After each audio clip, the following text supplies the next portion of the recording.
All right, guys, we are back with Zoe Jackson again. So we are discussing starseed traits. So I would really love to know some more about the Lyrans and the Orion starseeds. Let's discuss those two really fast. Okay, let's talk about the fighters. Yes, because I mean, look what we're in right now. I think a lot of these starseeds are being activated, especially, right now. Oh yeah. If you want to know about the Lyrans and the Orions, just watch Star Wars. It's literally it.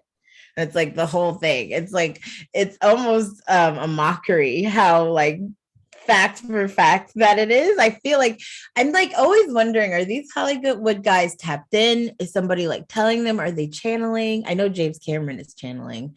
I don't know about Mr. Oh, Lucas. Avatar, absolutely. That was fully channeled. I've lived a life with Yeah. as one of those beings. I didn't have the stripes on my skin, but I was one. Yeah.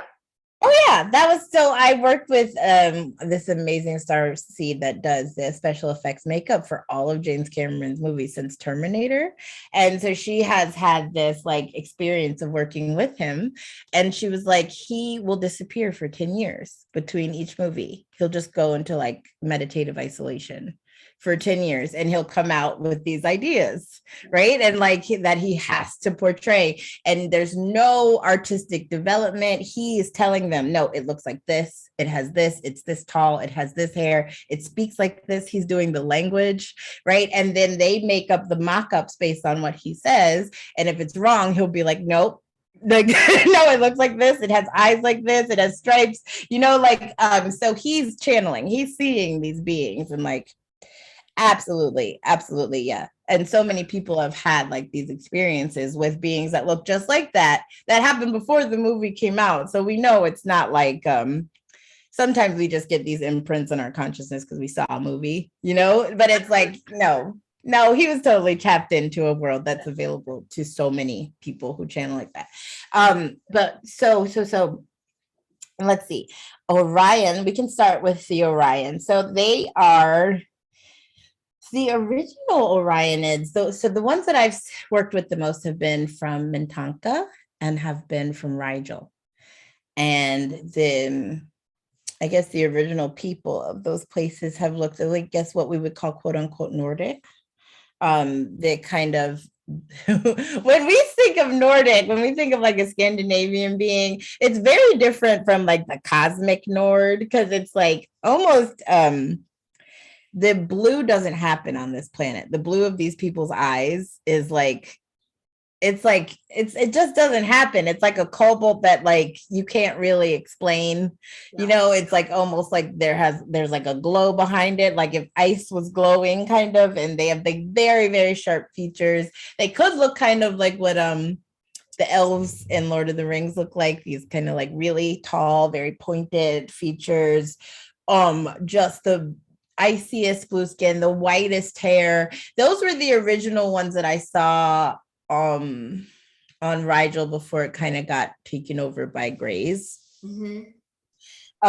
And they've gone scattered to the wind, kind of, and Mintanka was completely destroyed, which I think so. A lot of the starseeds from Orion have the same trait of it can be categorized as depression, where they have this misplaced sadness inside of them. They're like, I have no reason to be sad. Like I have everything in my life that I could want. And I just always have like this hollow ache in my heart. And it's usually because their land is gone. Their home is gone. There's no returning to it. There's like 100-mile ship that you can return to. There's a ship the big as California that's your home now, but it's not your actual star that you used to live on. I think and when I do the starseed reports for beings from Orion, they're the only ones that always ask, are there other beings from Orion, like that you can connect me with? Like a Pleiadian starseed will never email me being like, can you connect me with other Pleiadians, but it's always the Orion ones or the Mintanka ones specifically that would be like, do you know anybody else from where I'm from? Because it seems like they have this super conscious need to like reassemble and reconnect and be back together. That would be interesting if you made like a Orion Starseed dating app. that they can. I think there definitely needs to be some type of a Starseed dating app.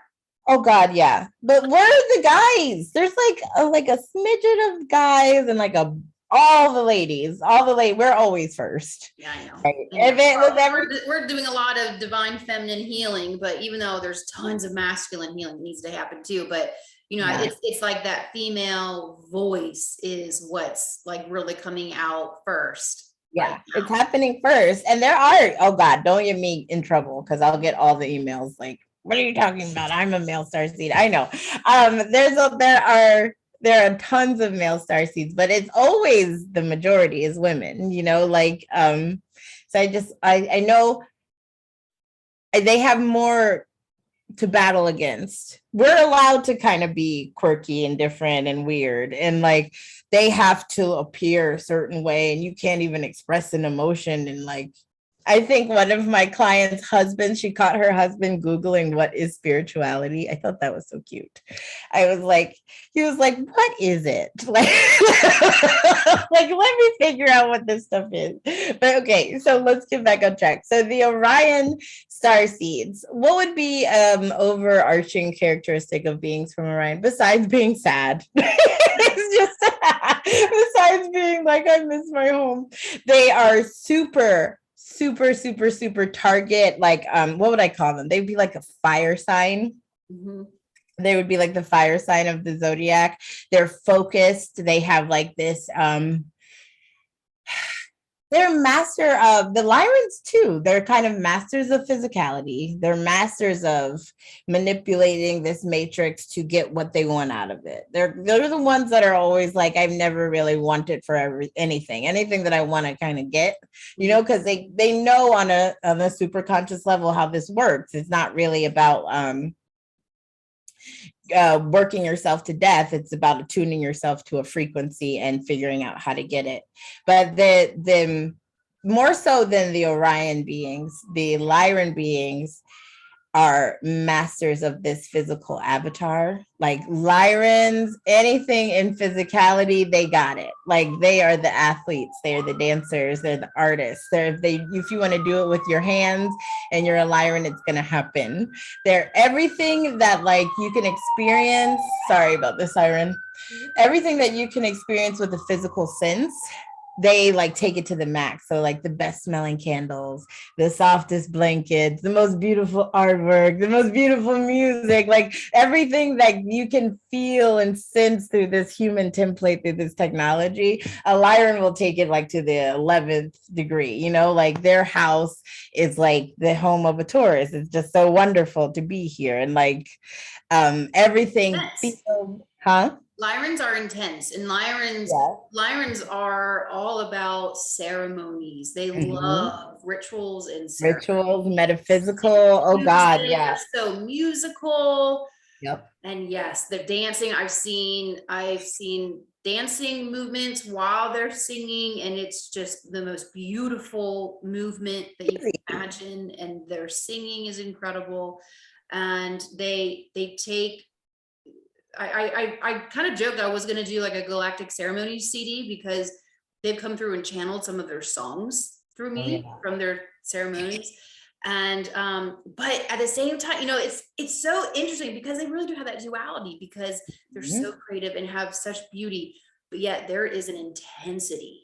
Oh yeah, they're intense. They're intense. They can be mean. They can totally be mean. And the same thing with Orions too. Like Orions can, you know, always kind of say like, don't really make an Orion angry. I wouldn't.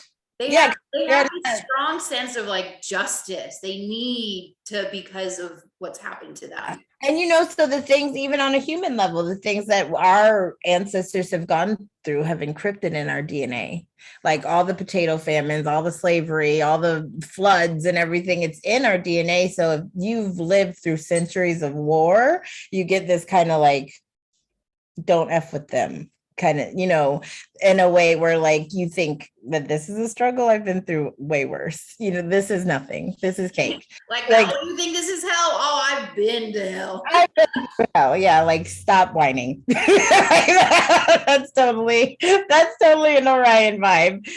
But they like you said, with the rituals with the Lyrans, they, of course, they're one of the guardian founder races of like the human template, because everything that they do with their physical body is like, whereas the 12th dimensional being hates having a physical body, they hate it. They don't, their soul doesn't even want to integrate with it enough that it's like getting these weird diseases. And like, they don't, a Lyran loves it. They're like, this is what I do, like they are the NBA players and the NFL players.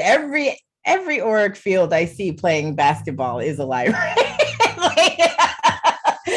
like everyone, I think the Olympics is just like, why are we even watching? Like you can tell who's gonna win and who's like the metaphysical they're always drawn to. So many starseeds are. I think that's a characteristic that goes across the board, that if you're a starseed, you're going to be interested in witchcraft when you're little. Like that kind of thing will kind of draw you in first, the candles and the spells, and then you'll go beyond it and figure that out. And but totally ritualistic, totally ceremonial. They know what that stuff does. They know how that stuff has an influence on that, just like energy work is the same thing. If you put a bunch of herbs in a pot and mix it up and light a candle and say an incantation, it's the same thing that we do when we're like setting an intention and moving our energy through a certain channel. It's like different means of doing the same thing.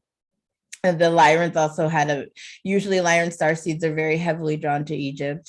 Because they've been there, they built it. They like, I wonder why they worship cats in Egypt. I mean, right. And the feline nature of them is very powerful. Not all Lyrans have that I've worked with have that cat face, like, or lion head. Some of them are just hominids. Yep. Very I've seen the big lions. I've seen the more the panther looking ones, and I've seen more humanoid that have it. Yeah. And it seems to be a whole spectrum of that. It's like from full like lion head on a human body to like a human that kind of has like a very cat-like face, or just a human, it seems to be like a whole spectrum of what can be Lyran. Whereas more, I think the Orionids, the ones that are original, look very Nordic to me. Yeah. That's dope. But like I said, these are just the ones that I've worked with. Yeah. So I don't like to say like Lyrans are this and Orions and that. Like, you know what I mean? Because they're so different. That's like saying like an American does this, and it's like but there are general things that you start to notice when you work with them over and over again. Like Orions can be a little bit like like,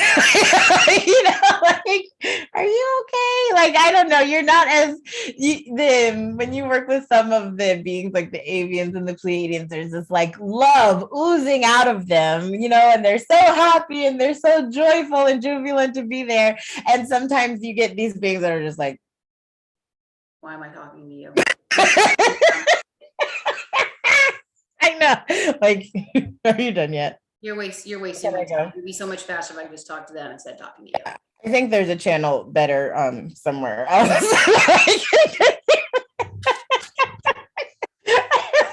so sorry. I know. I always feel like I need to get this right with the Orionids and with the Centaurians.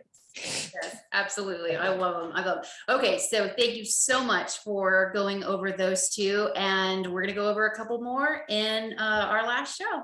Thank you so much, Zoe.